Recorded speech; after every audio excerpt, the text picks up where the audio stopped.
Did you know that Cambridge, Ontario has some of the most affordable housing in all of Ontario? It does, however, have some public transportation issues that could affect your day-to-day life if you decide to make a move out here. Let's take a deep dive together into what living in Cambridge, Ontario could be like as we go over the pros and the cons of moving to Cambridge, Ontario. My name is Mike Carpino, and today we're going to go over the nuances of the pros, the cons, what it's like to live in Cambridge, Ontario, what are some of the great things other than housing affordability, and what are some of the downsides beyond transportation and getting around the city that you need to know about. Now, before we dive in, let me know, if you live in Cambridge, what are your biggest concerns here for somebody who's potentially considering to move here? Is it the transportation, or is it something beyond what we're going to cover in today's video? Drop the comment down below, and I'd love to have that one-on-one discussion with you in the comment section. Every single week, people like you reach out to me through YouTube looking for assistance when it comes to navigating the real estate market. And if that sounds like you, feel free, click the first link in the description. I'd be happy to help you navigate the real estate market, whether you're in the GTA or you're in Waterloo. We've got you covered across the board. So click that link, book a 30-minute consultation call with me, and we can get started on building that relationship together. Now, it wouldn't be a pros and cons video if we didn't start with one of the pros. And the pro we're going to start off with is the housing affordability. Now, in Cambridge, the dream of home ownership is still a possibility. And unfortunately, a lot of places, it's not a possibility. It's more of a fantasy. According to the latest figures from the Cambridge Association of Realtors, the average home in the first quarter of 2024 was $650,000. This is a 35% less entry point than it would be if you're going to buy a home based on your average price in Toronto, which would be about $1 million. That in itself makes Cambridge a great option just based off of housing affordability. Now, buying a home in Cambridge, you've got so many choices. You can go with an old century home, a Victorian, you can go with a new condo, something more modern, but you have that flexibility depending on where you're looking in Cambridge, whether it's Galt, Preston, Hespeler. There's different vibes and different feels. Galt definitely being more historic, Hespeler having some of that historic but modern feel mixed in with it. You're gonna have options no matter what area you find the most comfortable for you to make that transition in Cambridge. Now, the beauty about all the options is if you're a first-time home buyer, you have options to get yourself into the market out here.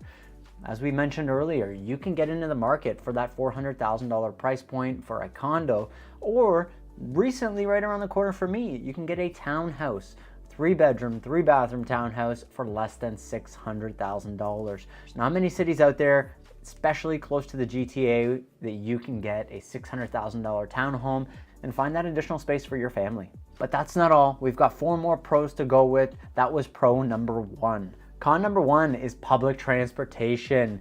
In the grand scheme of things, Cambridge's public transportation is very underdeveloped compared to other GTA cities, and especially comparing it to Toronto. If you don't own your own car, this can be an extreme inconvenience for you. So it's something to really consider. How important is public transportation to you if you're making the move to Cambridge? Now, Cambridge is part of the GRT, which is the Grand River Transit System, which also encompasses Kitchener and Waterloo. Unfortunately, when you are dealing with these systems out here, you could be waiting up to an hour for your next bus. So what we find is a lot of residents here would take that drive to Milton or take that drive to Burlington to hop on a more accessible go, because that's not yet established here as it is in the other 2 cities. It's something that they're currently working on, but it's something that's going to be in the future. Now, unfortunately, if you're a student, this probably impacts you more than it does a lot of other people.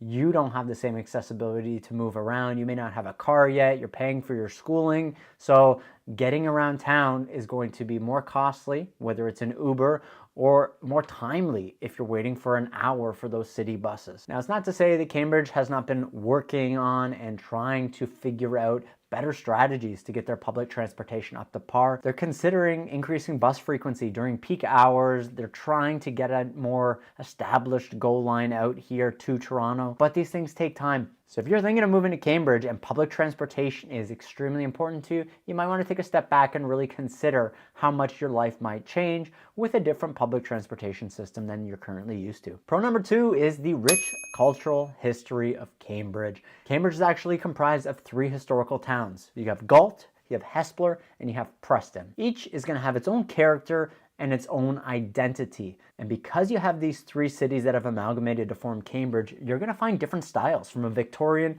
to something more modern. across the three areas, which is one of the great things about Cambridge is you can drive across Cambridge and it's going to feel like multiple different cities because you're going to feel that history as you're driving through and passing some of these Victorian century homes. And you're going to know when you're in a new developed area on that Hespeler side near the 401, when you got a lot of townhomes and homes that look like they're newer developments. Now, if you're walking downtown Galt, you're going to notice there's 19th century historical buildings. You're really going to feel like you are transported to another place. Now, the City Hall was preserved and it's built in 1958. And when you're passing by City Hall downtown Galt, you are really going to get a sense of how things were built back in the day. Going to Hespeler, you're going to see more of a combination of the old mixed with the new as Hespeler tries to modernize and adapt to the current build. Now, Hespeler is more of a mix between contemporary and historical type buildings. Being an old mill town is trying to preserve a lot of that, but adapt with the times. Rich history and old century Victorian style homes are your feel. Cambridge might be exactly where you need to be, and you might specifically want to check out downtown Galt and the surrounding areas around the Grand River. You might find the perfect home for you and your family. Now we're going to talk about con number 2, and for all you young people, I may or may not be in that category anymore, but the nightlife and the dining options is going to be one of the cons if you are thinking of moving to Cambridge. Although Cambridge is always developing, if you are the type of person that needs to be out in the city, busy, late at night, going out for dinner, seeing a show, hanging out at a club, you're probably not going to be interested in living in Cambridge. It's a great spot for families. If you're settled down and you don't need that constant hustle and bustle, then Cambridge is really for you. But if you really like that nightlife and that dining experience, you're going to maybe want to have to consider somewhere else, or understand that you're going to have to take a drive to those places you love to go get that additional experience. Don't get me wrong, Cambridge has some fantastic restaurants. If you haven't already checked out the Foundry Tavern or some of the local pubs like Local 13 downtown Galt, these are great restaurants that you can go have a great meal, have some local beer, really sit down with your family and have a great time. But if you're comparing it to somewhere like Toronto, for example, you're going to have so many more options in Toronto, and you're going to have a lot more activity when it comes to the amount of people that are surrounding you in these places. What I find most people that live in Cambridge are actually venturing out of Cambridge to go try some of these other dining experiences or nightlife experiences. When it comes to nightlife, a lot of people are heading back into the city, which is only an hour away, or for food, there is a lot going on in Kitchener. Whether you're into sushi, whether you're into something a little bit more specific, Kitchener does have a ton more variety when it comes to food, and that's only a 20 to 30 minute drive to get through Kitchener, depending on where you're located in Cambridge. If you're looking for more of that cozy atmosphere with pubs and local restaurants, Cambridge has you covered. If you're looking for nightlife, you're going to have to look a little bit further. As with all the other pros and cons, if nightlife is something that is on your absolute list, you're going to have to really consider if Cambridge makes sense for you, or if you can get over the issues that it has concerning nightlife. Now, for me, this one is one of my favorites. This is pro number 3, and we're going to talk about some outdoor activities. You can head right down to the Grand River. You can take that trail all the way to Paris, Ontario, all the way through Galt and Preston if you really wanted to. There is just a lot that you can do outdoors when it comes to Cambridge. Me living in Galt specifically, we spend a lot of time at Churchill Park. We spend a lot of time downtown Galt, so walking along the Grand River where the Gaslight District is, where the Idea Exchange is, in old historic Galt. And the things you can do activity-wise outdoors, especially downtown Galt, your farmer's market, your local shops. There's events and streets blocked off in the summer for local dining on the street, music events that take place there. Gaslight District does have a big screen TV, and they do movies on Thursday nights, Blue Jays games, football games. So there's a lot of outdoor activities that you can actually experience in Galt. Now, being on that Grand River, you do have the ability to do some fishing, to do some kayaking, to do some of those water sports on the Grand River, which is something that you're not going to be able to say about a place like Milton, for example. Now, we're talking outdoor activities. You know me, I'm a baseball player, and there are a lot of options for your family, for your kids, for yourself, depending on if you're into sporting activities, whether it's soccer, baseball, football, golf. You can get all of that in Cambridge like you can everywhere else, which means that it is a great option for you. Now, I definitely am on a little bit of a fitness kick right now, and the nice thing about living in Cambridge and being on a fitness kick is it is one heck of a hilly place to live. You can go outside and really get a good workout in because a lot of the streets here are up and down. You are going to be able to find yourself getting active by just going for a walk out in your neighborhood. But if you want to go beyond that, the hiking trails, like we've already mentioned, are very great for you to do so. Conservation areas, you can get to the local lake if you wanted to. So you are never going to run out of outdoor activities if you live in Cambridge. For me, staying healthy, enjoying the outdoors, and appreciating what we have in nature is something that's really important for me. And if that's something that's really important for you, just know that if you're in Cambridge, that's something that you are definitely going to get here. Next thing we're going to cover is con number 3, and that is the fluctuations in the real estate market. Unfortunately, when you live a little bit further out from the Greater Toronto area, you are going to be more affected when it comes to your housing price than the GTA will be when the market is moving. So if we were to just rewind time, 2020 to 2022, there was a lot of people leaving the city and coming to Cambridge. Why were they doing that? Because Cambridge was more affordable. They could get more bang for their buck for their home.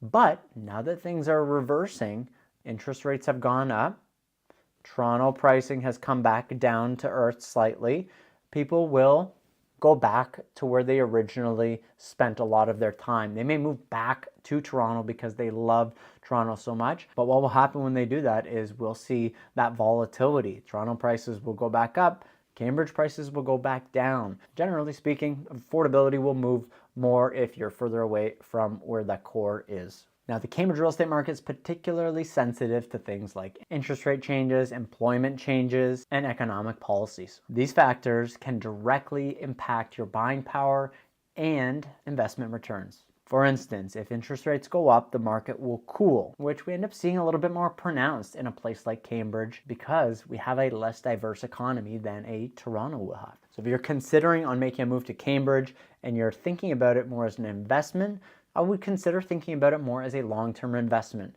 We can see interest rates fluctuate fairly quickly as we've seen over the last 3 or 4 years, but generally they don't go down as fast as they go up. So you want to have a long-term outlook on these interest rates to cover yourself for any fluctuations that are going to happen potentially in the local real estate market here. Next thing we're going to cover is con number 4. This is the healthcare access. Yes, we have Cambridge Memorial Hospital. I've been there. I've been helped there. They were great. Don't get me wrong.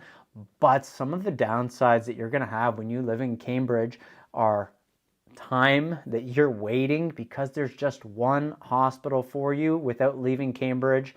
I waited for 8 hours in the Cambridge Memorial Hospital before I was seen.